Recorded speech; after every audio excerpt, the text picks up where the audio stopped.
What's up guys? Have a good day. Yan ang sinasabi kong trabahong walang katapusan. Malawak din ang bakuran namin kaya pag nasa bahay ako, sinasamantala ko yung trabaho ko sa garden. Lalo na pag wala akong biyahe. Kung tutuusin, buong araw kulang pa yung kung magtrabaho ko dyan. Kasi napakaraming trabaho. Pag humangin, lumakas ang hangin, kalat lahat ng dahon dyan. Pati sa pispan, paligid ng bahay, punong-puno ng dahon. Mesing-messy talaga. Kaya minsan, ang kapaguran, parang ginagawa ko na lang exercise ba. Kaya kung talasawa ka sa trabaho, talagang tatamarin ka. Nasa ano naman yun eh. Kasi nilipas din naman ang araw, at least may nagawa ka.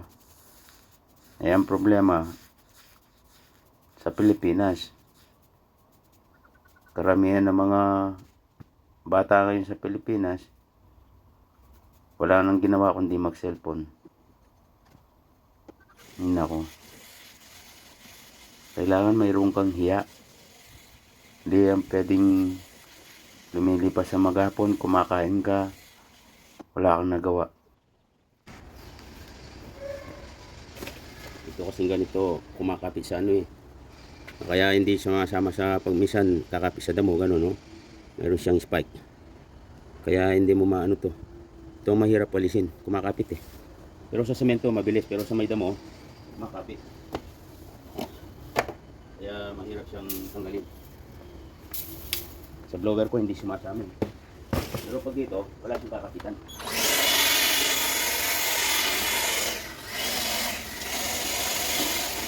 Minsan nga, sinasabi ko sa mga anak ko, tanungin mo nga ang sarili mo bago ka matulog. Kung anong nagawa mo kahit katiting na maganda sa buong maghapon. Oh, di ba? Alam nila yun eh. Alam mo kung anong ginawa mo maghapon. Wala nga namang hindi. Oh, wala nga naman 3 beses ka kumain maghapon. Yun lang ang alam mo sabihin. Eh yung pagsiselfon, nako. Hindi ka aangat sa buhay pag ganun. Kaya minsan pag naisip mo yung ganun, yung mga pinapakain mo sa Pilipinas, ganun lang sila. Kung talagang mahina ang ano mo, i-give up ko sa trabaho. Parang unfair sa kanila na unfair sa akin. Oh. Ako kahit nang kayod. Tapos yung mga pamilya mo eh, hindi sila maglinis man lang sa paligid. Ay nako. Yan ang nakakalaglag balikat eh. Tapos kung mabalitaan pa kung anong ang ginagawa pa nila, kawawa ang mga OFW na mga magulang. Sa totoo lang, maghapon hindi biro yung trabaho. Kung kwentahin ko lang, trabaho ko kapag burang ko, nako, everyday ginagawa mo yung walang tigil ng trabaho. Sus. Kaya yung mga taga Pilipinas, yung mga pamilya namin, sana makipag-cooperate naman kayo. Tumulong naman kayo sa amin. Maawa naman kayo sa amin. Hindi naman ako nag-i-emote, pero minsan parang naiisip ko eh. Minsan nakakawalang gana magpadala ng pera pag soloin ko na lang kaya yung kikitain ko, no? Ay nako, boy. Guys, mag-isip-isip kayo. Lalo na nagkakaedad na rin kayo. Oh. Hindi ako to yung taong maramot o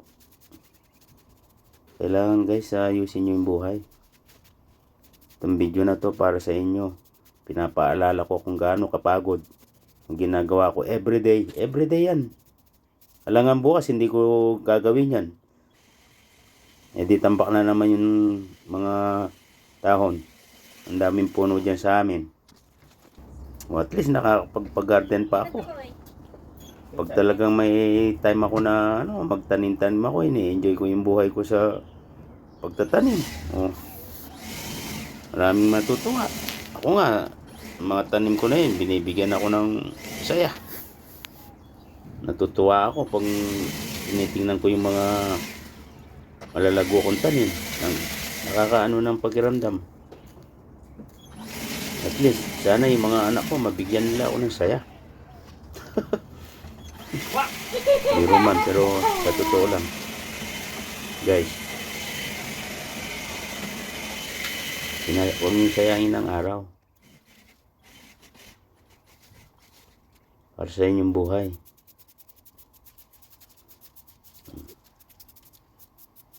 Kaya yung mga taong, yung mga OFW, kawawa din. Tapos ang sungit pa ng amo. So far so good naman, ang amo ko ay napakabuti. Yan, nagbibigay rin ng saya yung amo ko sa amin. Kasi mabait sila eh. Kung may problema ka, tutulungan ka nila. Oh. Para sa akin nga, ang amo ko, my best friend ever. Yan, napakabuti.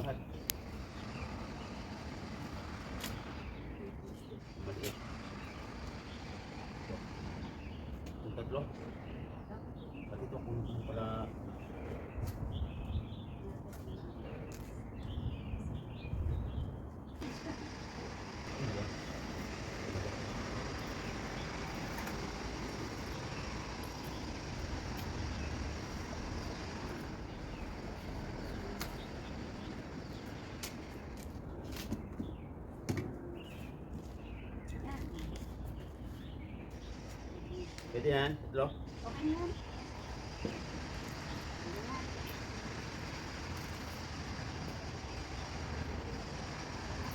Ano sira itong ating ano?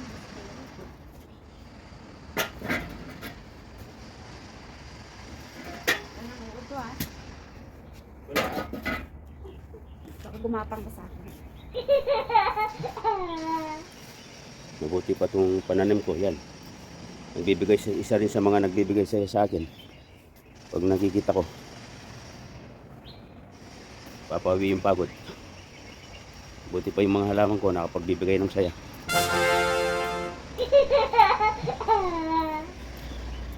Tapos ito yung mga cherry tomato. Oh. Malapit na mamunga guys. Oh.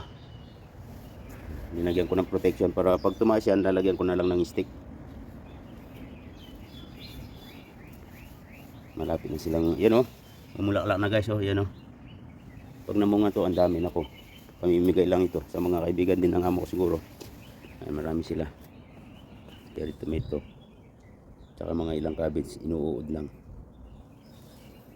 Yan ang ano natin, compost bunker. Tapos mayroon pa dito guys, oh. Yan ang ating compost, oh. Kaya sinisip ko yan, very important sa akin yung dirt. Dirt is very important guys, dahil wala tayong lupa dito.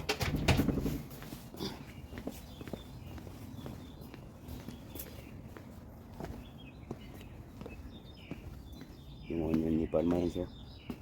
Yung lettuce na to, kailangan ma-harvest na to eh. Bukas may pa-dinner dito. Yan, kukuha kami. Taba ng mga kamatis natin. Ang dami ko palang cherry tomato. Ito yung choy sam.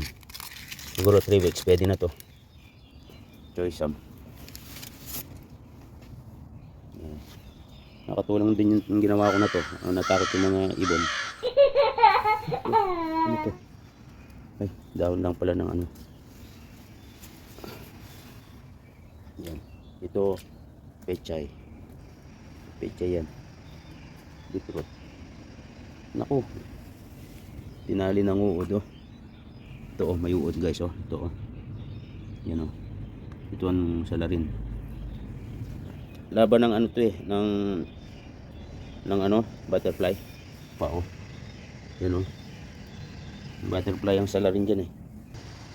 Ay, naglagay na rin tayo sa wine, yung case ng wine.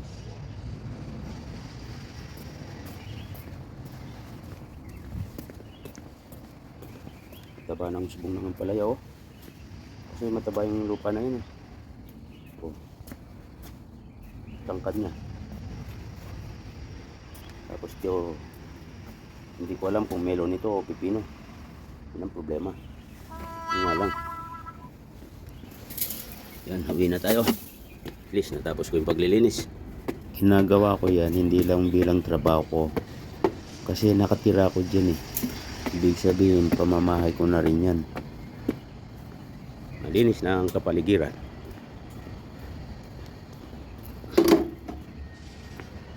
Yan, malinis na ang hagdanan ko. Pag malinis, ang sabi nila, may pagtamnan ka ng mata. Pwede na to.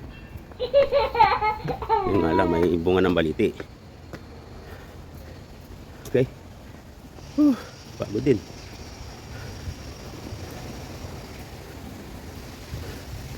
Oh, malinis guys. Malinis. Yung mga isda ko malinis. Lahat malinis.